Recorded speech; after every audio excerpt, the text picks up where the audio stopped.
Hello everyone. Good bad ugly படத்தை தொடர்ந்து அஜித் இனிய போகும் அடுத்த பட இயக்குனர் யார் தெரியுமா? தமிழ் சினிமா ரசிகர்கள் அதிகம் எதிர்பார்த்து காத்து கொண்டிருப்பது அஜித்தின் 2 படங்களுக்காக தான். மகிழ் திருமேனி இயக்கத்தில் அஜித் விடாமுயற்சி என்ற படத்தில் நடித்துள்ளார். படம் வரும் பொங்கல் ஸ்பெஷலாக வெளியாகும் என எதிர்பார்க்கப்பட்டது. ஆனால் பட ரிலீஸ் தற்போது தள்ளி போனதாக தயாரிப்பு குழு அறிவித்துவிட்டார்கள்.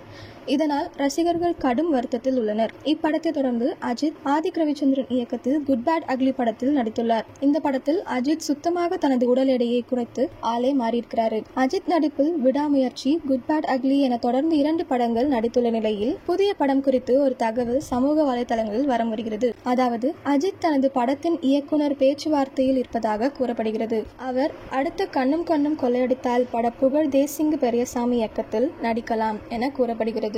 இந்த படம் பாகுபலி போன்ற கதைக்களம் கொண்ட படமாக இருக்கும் என்கின்றனர். அஜித்தோட நெக்ஸ்ட் படத்தை பத்தி நீங்க என்ன நினைக்கிறீங்க அப்படின்றத கமெண்ட்ல சொல்லுங்க. இதே மாதிரி லேட்டஸ்ட் சினிமா நியூஸ் அப்டேட்க்கு இந்த சேனலை சப்ஸ்கிரைப் பண்ணிக்கோங்க.